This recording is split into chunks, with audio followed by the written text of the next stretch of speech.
Olá pessoal, sejam bem-vindos a mais um vídeo desse nosso curso de Química Inorgânica. E hoje nós vamos continuar, com esse vídeo a discussão sobre teoria de ligação de valência. Esse é o segundo vídeo dessa série.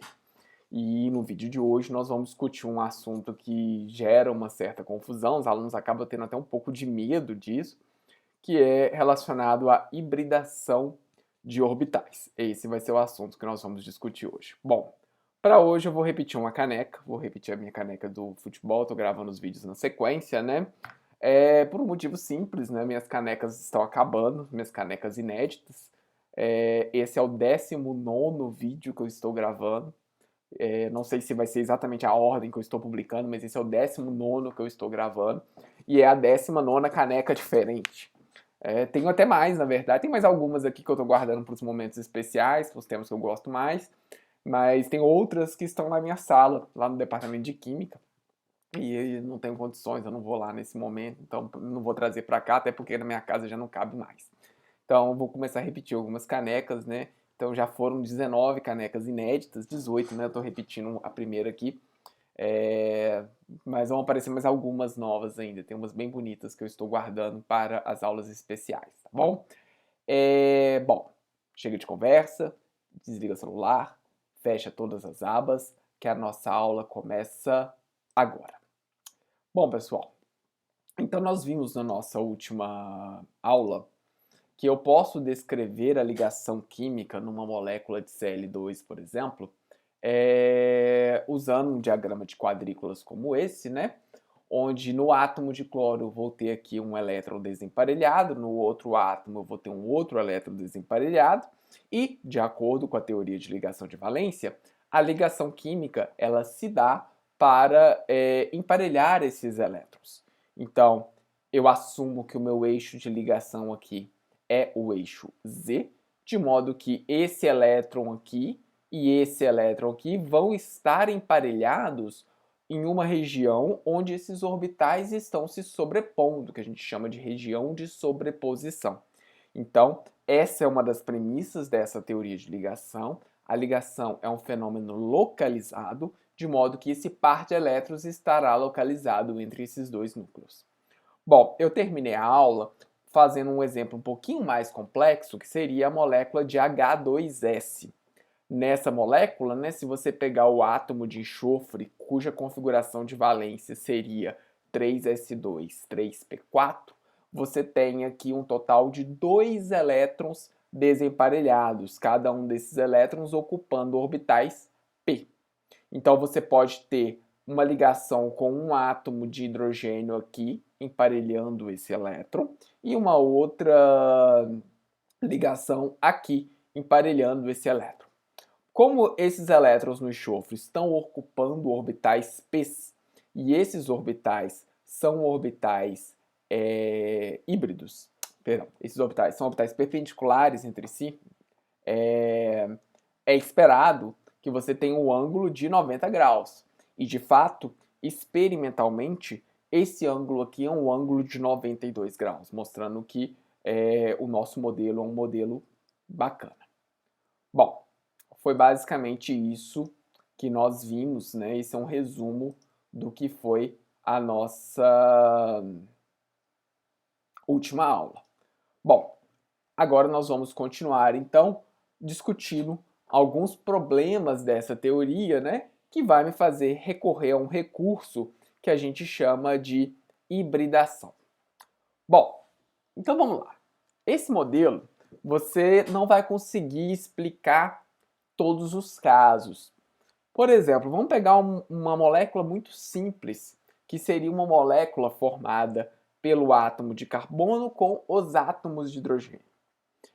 O átomo de carbono, se você pegar a configuração eletrônica dele no estado fundamental, você vai chegar que a configuração é 1s2, 2s2, 2p2. Então, pela teoria de ligação de valência, no modelo que a gente está vendo até agora, o que você esperaria?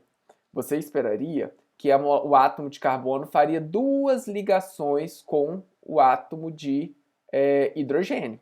Você teria uma ligação nesse orbital P aqui e emparelharia esse elétron, e uma outra ligação nesse orbital P aqui, que também emparelharia esse outro elétron. Então você deveria ter uma molécula do tipo CH2, e essa molécula deveria ter um ângulo de 90 graus.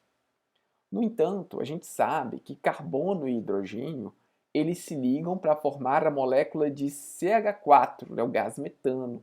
E o ângulo carbono-hidrogênio, hidrogênio-carbono-hidrogênio, é um ângulo de 109 graus e meio, e não esse ângulo de 90 graus que eu estou predizendo de acordo com esse modelo de ligação aqui. Então eu vou precisar mudar esse modelo, eu vou precisar adicionar alguma coisa aqui para poder explicar essa molécula. E o que a gente faz é acrescentar, né, é considerar que essa ligação entre o carbono e o átomo de hidrogênio não envolve os orbitais P's puro do átomo de carbono. Na verdade, esse orbital P aqui, ele vai se misturar a orbitais S para dar origem a novos orbitais, que são orbitais que a gente chama de orbitais híbridos. Além disso, eu vou precisar ter 4 elétrons desemparelhados. Eu não vou conseguir fazer 4 ligações de acordo com a TLV usando, né, essa configuração eletrônica, porque aqui eu só tenho 2 elétrons. Então, como é que eu vou explicar a minha molécula de CH4 usando essa teoria? Então, essa configuração que está apresentada aqui é a configuração no estado fundamental.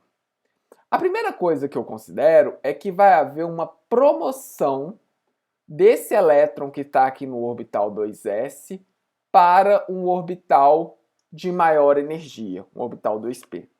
Então, esse elétron aqui, ele ganha energia e vai para esse orbital aqui. Então, há um gasto energético nessa etapa. Essa etapa é conhecida como promoção. Bom, agora eu tenho 4 elétrons desemparelhados. E esses 4 elétrons desemparelhados, eles conseguiriam fazer as 4 ligações químicas que são observados na molécula de CH4. Contudo, eu tenho um problema. O problema é que, do jeito que está apresentado aqui, eu teria 3 ligações de um jeito, de um tipo, né? E uma outra ligação diferente. E não é isso que a gente observa. O que a gente observa é que as 4 ligações no CH4 são iguais. Então, como é que o que a gente vai assumir aqui agora? O que a gente vai considerar é que esses orbitais P's, eles vão se misturar a esse orbital S. Então, observe, tem 4 orbitais aqui. São 3 orbitais P's e um orbital S. E eles vão dar origem a 4 orbitais híbridos, que eu vou chamar de orbitais sp3. Não é que esse conjunto é um orbital sp3 não, tá, gente? Cada um desses orbitais é um orbital sp3, tá ok? Então eles vão ser 75% de característica de orbital P e 25% de característica de um orbital S. Agora, depois que eu assumo a promoção e a hibridação, eu consigo fazer 4 ligações químicas idênticas na molécula de CH4. Então, o que está acontecendo é isso. Ó, eu estou pegando esse orbital S e estou misturando com esses orbitais P. Esse misturar, gente, nada mais é do que um fenômeno de interferência entre ondas. Vamos lembrar, né? Os meus orbitais são funções de onda. Então, aqui vai ter interferência construtiva, vai ter interferência destrutiva. E aqui, combinando, considerando as orientações dessa onda. Matematicamente, o processo é um pouco complexo. Pode ser dado aqui. Cada um desses orbitais serão essas combinações que eu vou ter aqui, matematicamente. E o resultado são esses lóbulos que eu vou ter aqui. Então, aqui é uma região onde aumentou, é onde a interação ela vai ser construtiva, e aqui é onde a interferência ela vai ser uma interferência destrutiva. Normalmente a gente acaba ignorando essa parte pequenininha aqui, né, gente? Porque se vocês verem a parte pequenininha, ela vai ser sobreposta pela parte grande de um outro orbital por causa da orientação. Mas ela vai ser muito importante. Se vocês já tiverem visto lá na química orgânica, né, ou se lembrarem, vocês vão ver que numa reação de substituição nucleofílica do tipo SN2, o professor vai falar assim, ó, o par de elétrons do nucleófilo vai atacar um orbital híbrido sp3. Onde esse orbital híbrido ele vai atacar? Ele vai atacar aqui, ó, nesse rabinho que aparece aqui, tá? Então o elétron vai ser jogado nesse rabinho aqui, que vai promover todo o processo da reação SN2, que quem já estudou sabe como é que funciona, quem não estudou, aguarde para mais emoções, ok? Quando eu considero esses 4 orbitais aqui, o que eu tenho é que eles apontam na direção de um tetraedro. E esse tetraedro, né, esse ângulo HCH aqui, vai ser um ângulo de 109 graus, que é exatamente o que a gente observa para a molécula de CH4. Ok? Bom, mas aí vocês podem me questionar. Tudo bem, mas que coisa estranha. Eu vou voltar, tá, gente, para o slide anterior. Podem me perguntar, mas que coisa esquisita. Por que que o meu elétron, que está aqui, dormindo em berço esplêndido, nesse orbital de menor energia, vai querer ir para um orbital de energia mais alta? Há um gasto de energia nesse processo. Mas por que que isso vai acontecer? Isso vai acontecer, gente, porque quando ele gasta uma determinada energia aqui, esse gasto de energia vai permitir a possibilidade de formar 4 ligações químicas. E ligação química é um fenômeno que envolve uma grande quantidade de energia. Desse modo, você vai ter mais do que compensa, compensa o gasto energético que você teve aqui. Então, quando você analisa o processo como um todo, vale a pena você ter o gasto energético para você sair do estado fundamental, mas fazer 4 ligações químicas, ok? Então, é basicamente isso que acontece. Bom, eu posso analisar também o fenômeno de hibridação na molécula de água, no átomo de oxigênio da molécula de água. Porque olha só, se você analisa a configuração eletrônica do átomo de oxigênio no estado fundamental, o que você observa? Você vai ter 2 elétrons desemparelhados em orbitais P's. Bom, orbital P é perpendicular entre si. Então você esperaria que o ângulo HOH fosse de 90 graus na molécula de água. E na verdade não é. O que acontece é que esse ângulo na molécula de água, ele é em torno de 105 graus. Então como é que eu explico isso? Basicamente, eu vou assumir que esse orbital aqui, orbital S, ele vai se misturar a esses 3 orbitais P's para dar origem também a um orbital sp3. No orbital sp3, cada um daqueles lóbulos, né, aponta na direção de um octaedro, de um tetraedro. De modo que você vai estar mais próximo dos 105 graus, né, já que é 109, do que no 90 graus que você tem aqui. Tranquilo? Vocês podem perguntar, tá, mas agora eu não faço mais ligações químicas. De fato, o número de ligações químicas, que eram 2 aqui, continua sendo 2. Só que quando você faz essa mistura de orbital, o ângulo aumenta. Então a repulsão entre as partes participantes da ligação vai diminuir. Então o ganho energético vai ser um ganho com relação à diminuição da repulsão espacial entre os participantes. Tudo bem? E esse par de elétrons aqui vai ser o par de elétrons não ligante. Só chamar a atenção o seguinte, gente. Apesar da gente usar toda essa construção, né, esse raciocínio para chegar à conclusão que o oxigênio vai estar hibridizado sp3, na verdade não é sp3 exatamente não. Porque se fosse sp3, o ângulo de ligação seria de 109 graus e 48 minutos. enquanto que o ângulo observado é de 104,5, quer dizer, 105 aproximadamente. O que acontece então, gente, é que esses orbitais aqui, ó, que vão fazer a ligação, eles vão ter um pouco mais de caráter P do que de caráter S. Já esses orbitais aqui, que são os pares de elétrons não ligantes, que precisam de mais espaço, eles vão ter um pouquinho mais de caráter S.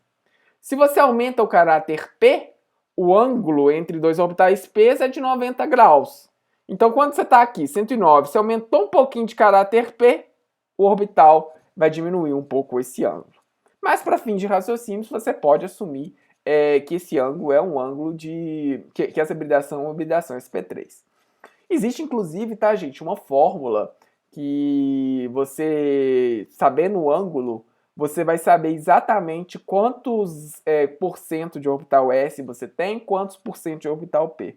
Eu não vou entrar nesses detalhes, mas é possível avaliar isso também. Fenômeno muito semelhante, tá, gente, vai acontecer com a molécula de amônia, onde o nitrogênio vai estar sp3 também. Olha a molécula de BeSL2. Essa molécula é uma molécula bem interessante, porque se você analisar bem, você tem aqui o berílio, que é o elemento da coluna 2, quer dizer, um metalzão, com cloro, com o elemento da coluna 17. Então, na verdade, você esperaria uma ligação iônica entre berílio e cloro. E isso não acontece. Na verdade, você tem uma ligação que é uma ligação covalente. O motivo para isso, eu já discuti com vocês, né? É porque o berílio ele é um elemento extremamente pequeno. Então, a energia de ionização do berílio é muito grande, de modo que você não consegue ionizar ele para formar a ligação iônica. Bom, mas se você for analisar, né, você vai ter o quê? Você tem todos os elétrons do berílio emparelhados. Então você não vai conseguir explicar a ligação química no berílio usando a teoria de ligação de valência. Então o que você assume? Você vai assumir que um elétron está sendo promovido, um fenômeno de promoção, e aí um orbital S e um orbital P vão se misturar para dar origem a um orbital híbrido sp, onde você vai ter os dois elétrons desemparelhados.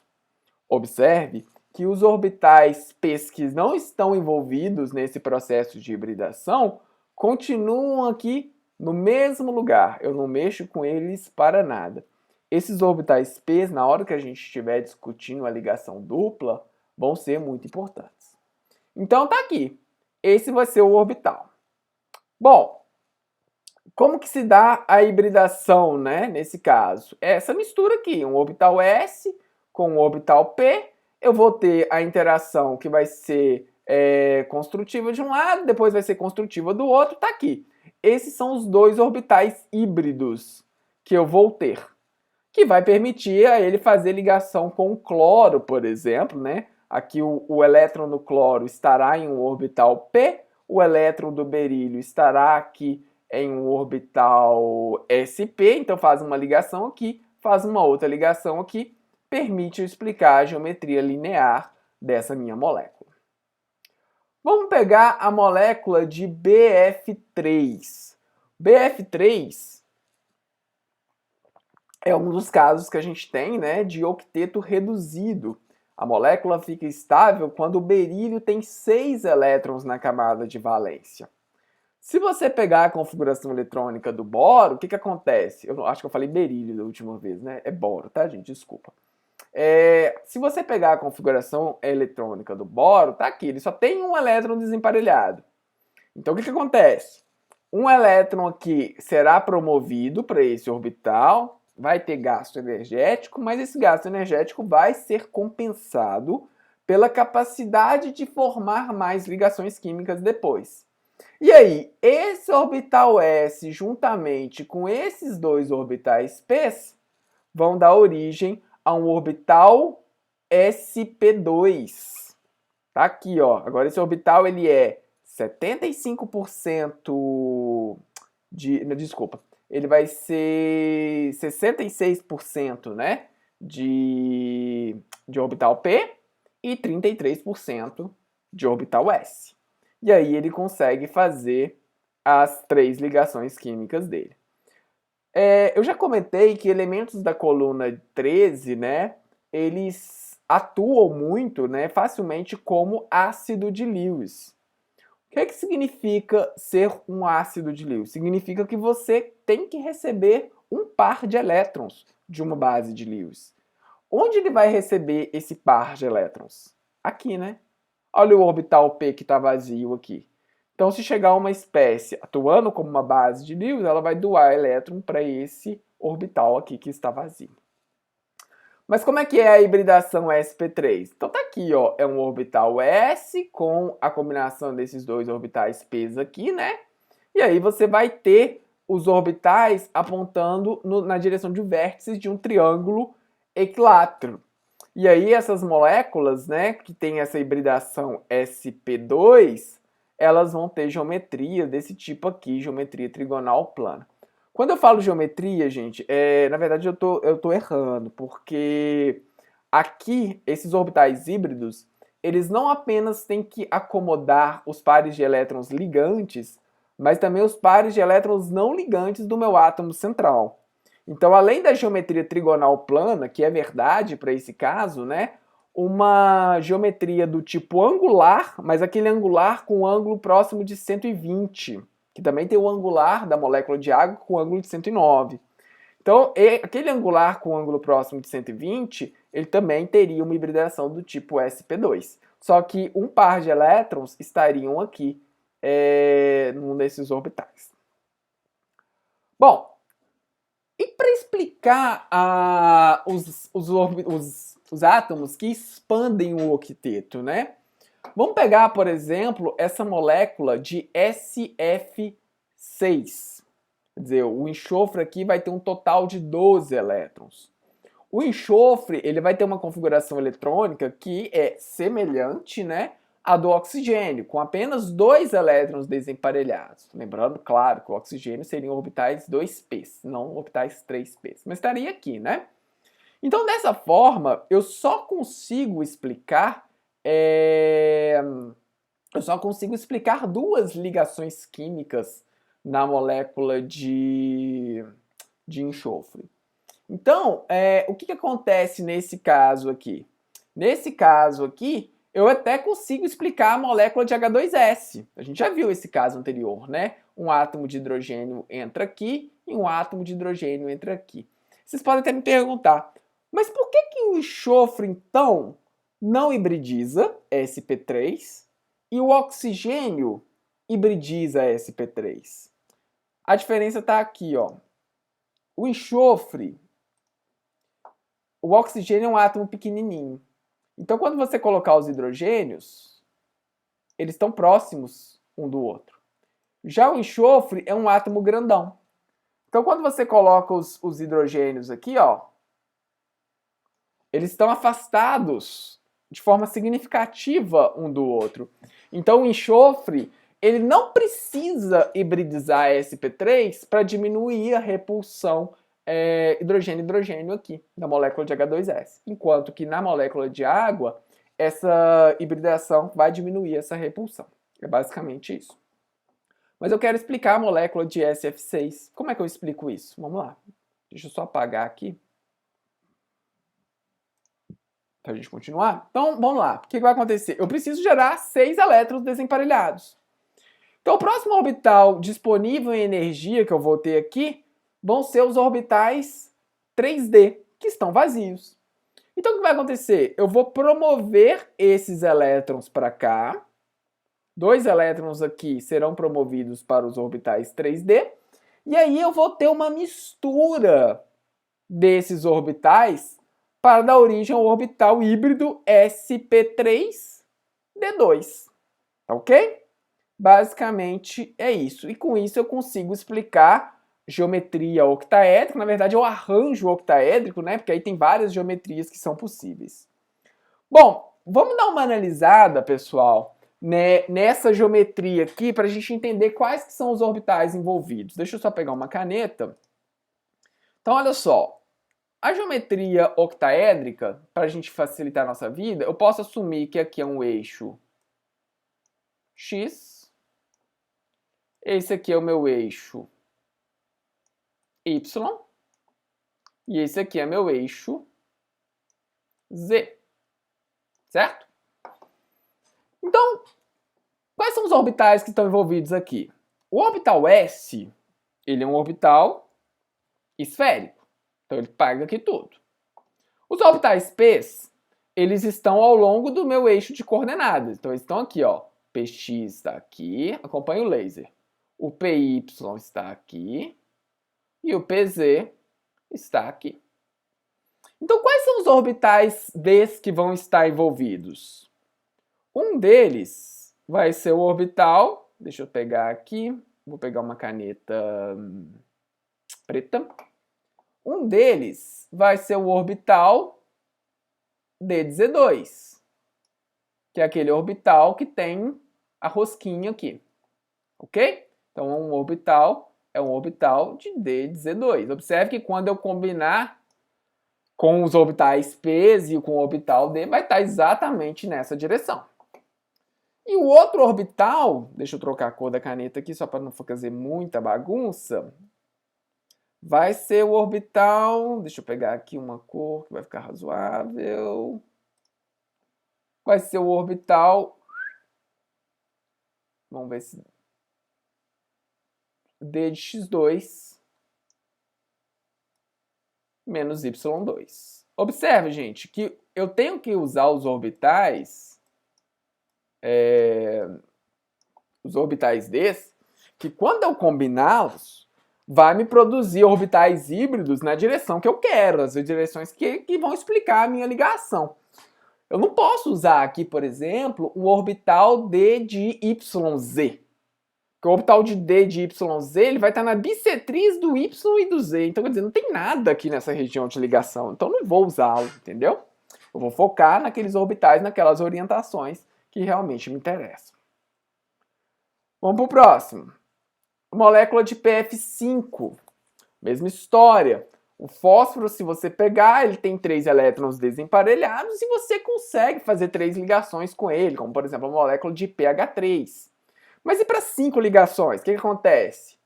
Um elétron aqui tem que ser promovido, vem para cá. E aí, esse orbital S, esses 3 orbitais P e o orbital D vão se combinar para dar origem ao orbital sp3d. Que é isso aqui, né? Qual vai ser o orbital D envolvido? Bom, aqui o mais provável é que você vai ter o orbital D12, né? Que ele está nesse plano aqui e está ao longo do eixo Z. Então, esse aqui deve ser o orbital D de Z2. Certo? Então, aqui você vai conseguir explicar várias geometrias. Trigonal plana, que é o caso dessa molécula, mas também geometria na forma de T, geometria gangorra, até geometria linear, dependendo da situação. Ok? Bom, para terminar, eu gostaria que vocês fizessem o seguinte exercício. Vocês vão determinar a hibridação do átomo central nessas moléculas. O que você tem que fazer? Desenhar a estrutura de Lewis de cada uma dessas moléculas. E aí, com base no arranjo, lembra, o arranjo, né? Que você tem que colocar nos orbitais híbridos. Tanto os pares de elétrons ligante, quanto os pares de elétrons não ligante. Você vai determinar qual que é a geometria. A hibridação. Tá ok? Dá o pause no seu vídeo e faz o exercício. Eu estou esperando. Bom, então vamos lá. Primeiro, qual seria, né, a estrutura de Lewis para a molécula de xenônio com 2 flúors? Xenônio é um gás nobre. Então vai ter aqui, ó, 1, 2, 3, 4, 5, 6, 7, 8.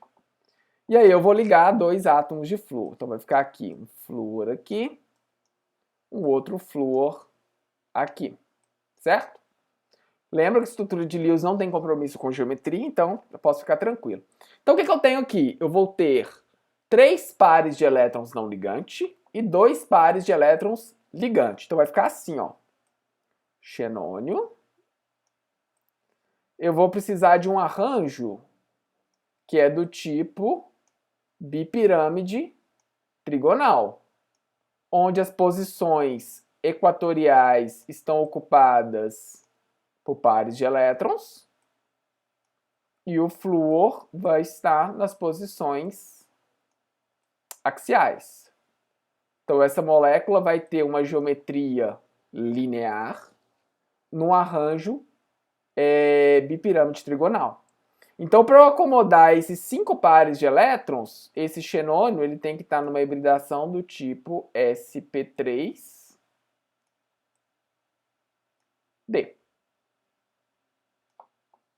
Ok? Vamos para o próximo. Eu vou apagar aqui. Xenônio com 4 cloros. Então, aqui, xenônio com seus 8 elétrons.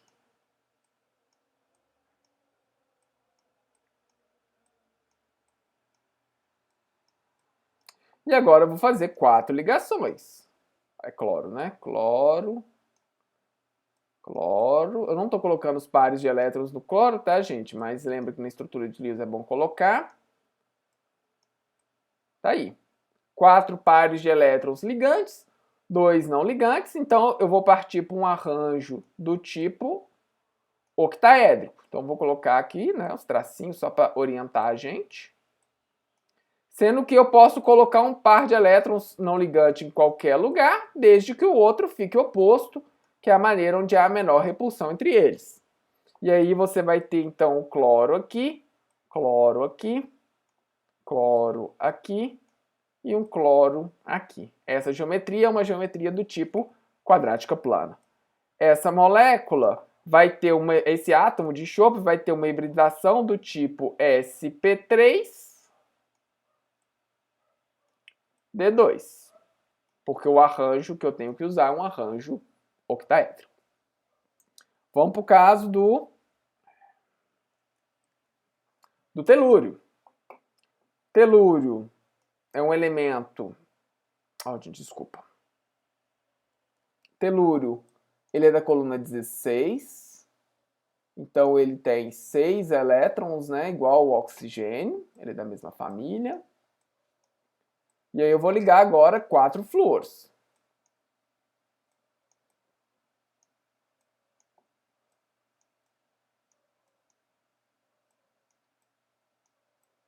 Ok? Então, agora eu tenho o quê? Eu tenho 5 pares de elétrons, certo? Então, um ligante e 4 não ligantes. Então, eu vou precisar de um arranjo que é um arranjo do tipo bipirâmide trigonal. Vai ser isso aqui. Onde uma posição equatorial é ocupada pelo par de elétrons e as outras pelo átomo de flúor. Então, essa molécula aqui, ela vai ter um arranjo do tipo bipirâmide trigonal, mas a geometria dela é uma geometria do tipo gangorra. Então, a hibridação aqui vai ser o sp3d.